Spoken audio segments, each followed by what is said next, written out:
Hi, today we will discuss about common dynamic programming question pattern called number of possible ways with the example of coin change.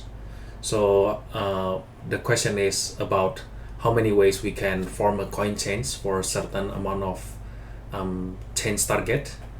And so the key here is we will have infinite number of coins for each of the type, like here our target is 5 cents, and then the number of coins is like the coins type is like 1 cent, 2 cents, and 5 cents. And how many ways are there like to make a change of 5? So there will be 4 ways, like using a coin of 5, or 2 coin of 2, 1 coin of 1, or 1 coin of 2 and 3 coin of 1, or 5 coin of 1. So there are 4 ways to form this one. So the key point of solving a dynamic programming question is we need to notice what will be the base case and how will we divide the subproblem. So in this case here, the base case we need to know is like when the change, so the change is like so when the change is 0, number of way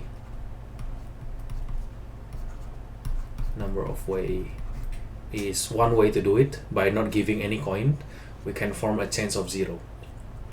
And when the change is like less than 0, the number of way to make changes is 0 way, because there is no way we can make a change of negative number. So that will be 2 of our base case here. And then the next thing is like we only need to divide the problem, like amount of 5, what type of coin we want to use there, right? So we can try to think of the problem by using maybe we can start by top-down approach, for example. So the amount is like, so I will make a bracket, like it will be the function receiving the amount and the coins. So the amount is like 5, and the coin is like 1, 2, and 3, right?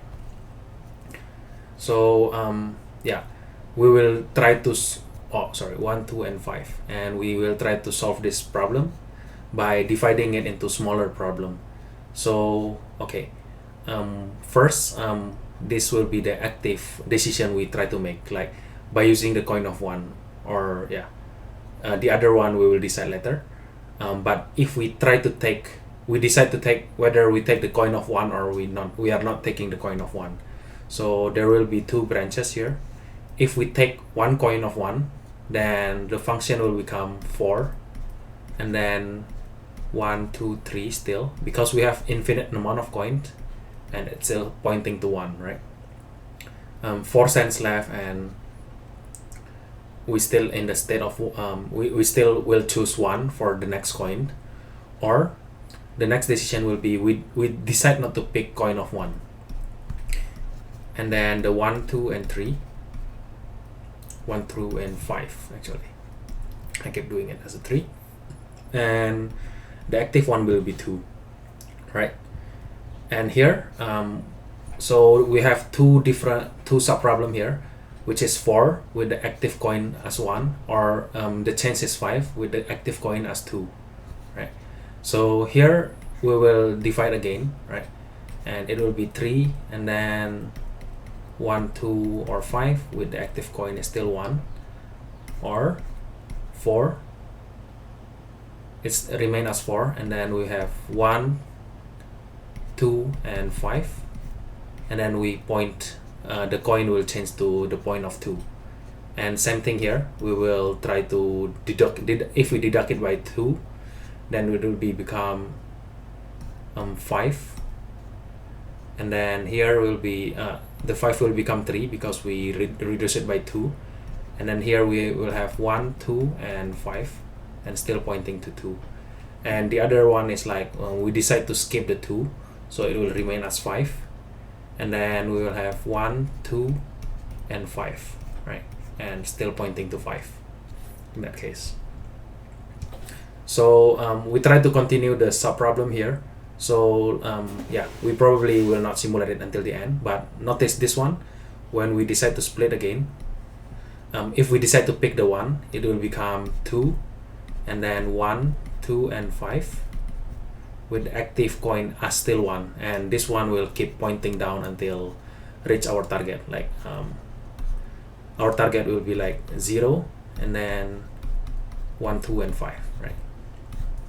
Like here will be 1, 1, 2 and 5 with active as still 1. So this will be the one of the way we want to look for. But the other part is the more interesting part, which if we decide to skip the 1, here we will have 3 and then 1, 2 and 5, and then the pointer will be at 2. So here we notice like 3, 1, 2 and 5. Here we also have 3, 1, 2 and 5. So this is like the recurring sub problem. So we will try to catch this condition out. So when this is already computed here we don't recompute it again, right? And then yeah, we continue the rest of it the same. Like for example, like the 5 here, if we continue it, if we decide to take the 5, then we will end up with 1, 2 and 5 and pointing to 5. So this will be our final condition. And the other one is we skip.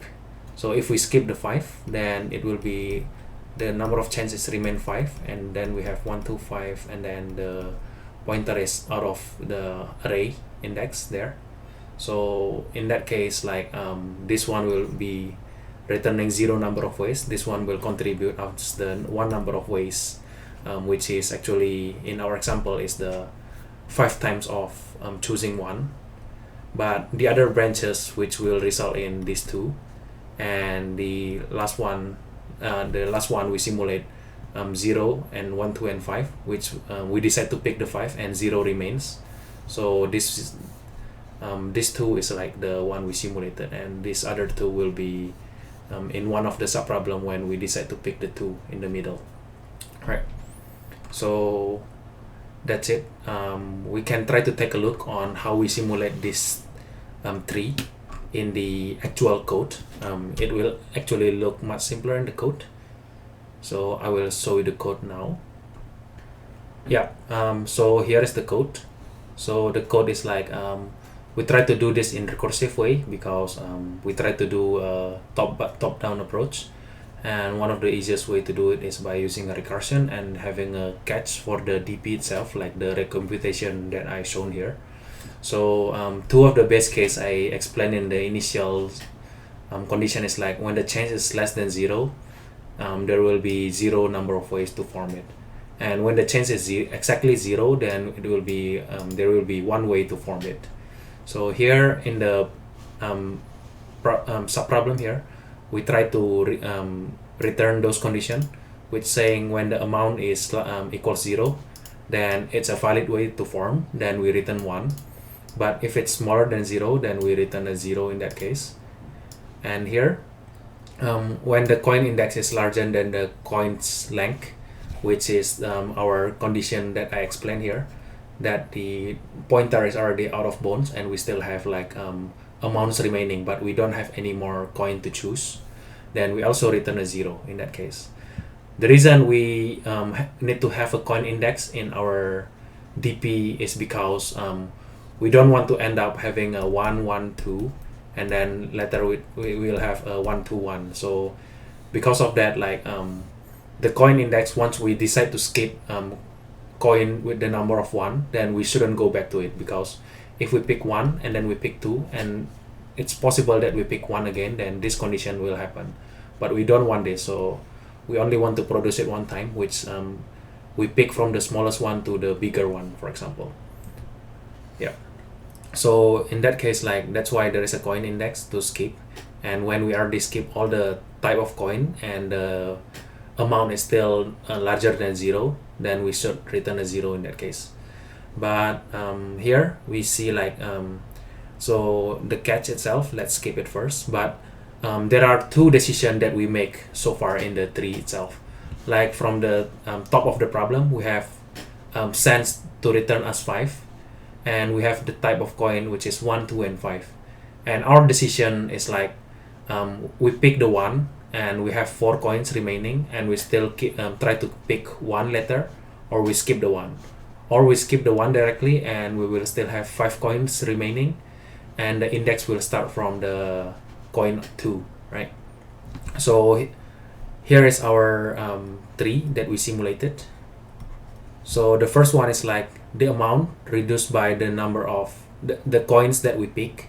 So for example, like in the first branch there, we pick 1, so 4 remaining. So that's why 5 minus coins of coin index. And then the coin basically never changed because yeah, this is like the array which I just passed in, and then the coin index remain the same. So when we pick 1, we want to keep the index still as 1. But the other option is like the right side here, which we decide not to pick 1, so we increment the coin index immediately to next index.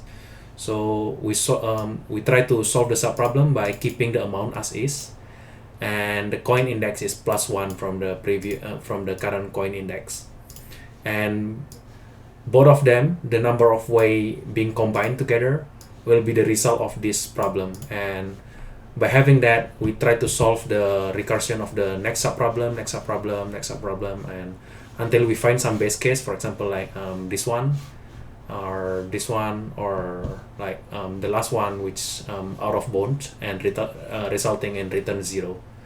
And after we add up all the number of possible ways, and yeah, we return it all to the original method signature. And the DP here, to prevent the recomputation, which I point out like here, the coin of 3, 1, 2, and 5, which is pointing at the coin 2, and 3, 1, 2, and 5, which is also pointing at the coin of 2. Both of them will only be calculated by one of them. For example, it's already calculated here. Then here, then on the other side, other part, when we see the problem, we immediately return the result because we already know what will it be. So yeah, I define the key by using the amount of change we need to make, and the option of coin we still have, like 2 and 5, and 2 and 5, right?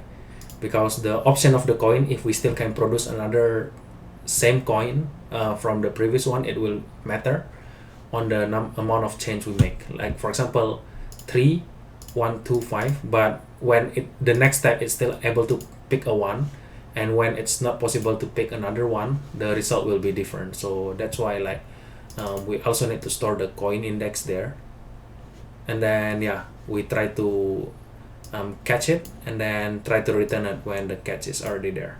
So that's it for like the top-down approach. So a lot of people like also try to do it in the bottom-up approach, which in some case it will be like more memory efficient, and sometimes in the execution time will be very fast, because for example, like hash map is not really necessary, and sometimes they can have lesser space than what we actually make here. So I will try to show you the code. So on the bottom left here, this one basically we are using array of the DP. We need to make the base case, for example, like here. So we make the base case of when the amount, so we have 2 dimensions. The first dimension is the type of coin we pick, and the second dimension is the amount itself. Like if we have like the amount of 3000, then the length will be 3000, and the type of coin we need to pick here. So the initial condition is when the amount is 0, we need to make sure like we say DP of the coin I, and the amount is 0. The number of possible ways to form it is 1, as written there. And then on the other case, then we will need to loop through everything. So in this way, like we actually think it in the other way around. So we know like to form a amount of 0, you actually need to do it to make an amount of 0. You know, there is one way to do it. So when there is amount of 1, what will be the way of doing it? Like so we can have a table, for example, like this one. Yes, so in this table here is representing the coins we have, and the top part is representing the total amount, the total change amount we want to give. So we know the initial condition of the amount 0, we fill it as 1 there, right?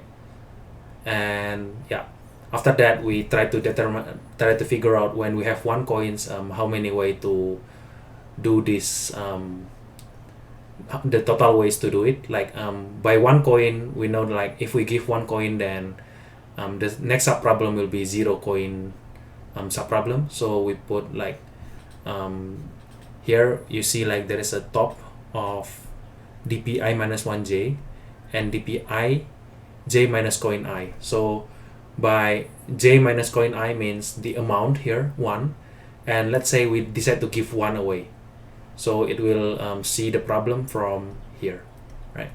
And this one contributing as 1, and the top part of it here, which is nothing, so it's out of bounds, so we assume it's as 0. Then there is one way to form it. So by having only one coin which with the amount of 1, then to form giving a change of 1 yen, 1 cents, it will be one way. 2 cents will be also one way. 3 cents one way. 4 cents one way. 5 cents is also one way, right? So let's take a look on how about if we have coins of 1 cent and 2 cents. In that case, we try to look 2 step back, right? 2 step back is like out of bounds, and then 1 step up, which means we ignore that we have coins of 2 and assume we only have coins of 1. How we solve it before. So there is one way to solve it, so we put 1 as well. So comes to like when the change is 2, the way we will need to think about is like if we give a change of 2, then we will need to solve a problem of number of way of 0 cents left. There is one way to do it. Or if we decide not to give a coin change of 2, then it will be like the one above, which is one way. And so one way by giving coin of 2 and solve the next sub problem, or not giving a coin of 2 and assume we only have the previous case as 1. So here we will have 1 plus 1, which is 2, and same thing here, minus 2 and 1 above, it will be 2 as well. Here minus 2 and 1 above, so it will be 3, and last one will be 3 as well. So we continue to next when we have one extra coin, which is 5. So by minusing 5 to the back, actually it's out of bounds, so we only follow the one at the top. So here is 1, 2, 2, 3, because all of this case actually when you minus 5, the index is actually less than 0, so we don't need to care about that case. And last place is like the amount is 5 and we have the coin of 5. So when we decide to give coin of 5, then it will goes to this case here, which the case to form a sense of 0, which when we have coins of 1, 2 and 5 is one way, is by not giving any coins. And or when you have coins of 1 and 2, you know like there is 3 ways to do it. So by giving 1 coins of 5 or by not giving coins of 5, there is 3 way, and by giving coins of 5 there is 1 way. So here we will have in total 4 number of ways, right? So in terms of space, in current code, actually both of them will have same space complexity, and time complexity is like the number of coins times the amount. So the time complexity is like O of coin dot length times amount, right? But when we do it like using a bottom-up approach, actually you notice like we only evaluate next case by only last 2 row, right? So when we check coins of 1, 2 and 5, actually when we are on the last row, we only look up from 1 row above it, or the current row, right? So because of that reason, like actually we can keep just 2 row instead of keeping every row. So in terms of space, originally we also have like O of coins length times amount, right? But if we optimize it by using only 2 row, So the space will be only the space. The space will become only O of amount, because we will store by at most 2 rows, and that can be optimized by actually, instead of having a DP of coins lengths and amounts plus 1, we can have like an array of the first dimension, the dimension is only 2, or you can have a queue or an array list to move it around. So like once this row is finished, we move it to index 0 and we fill up the new row again. So in that case, like, the space can be optimized with a smaller space. And good thing about using a bottom-up approach, we will be able to avoid like the stack overflow exception, which if you have a 10,000 call stack, for example in Java, then in that case it will throw an exception when the space is very big. But actually, by time complexity, it can handle much more. But because of like the recursive causing stack overflow, sometimes we're not able to do it with a top down approach. But yeah, so that's it for this question. Hit like and subscribe if you like the content and want more of the same content. So thank you for watching. See you on the next episode.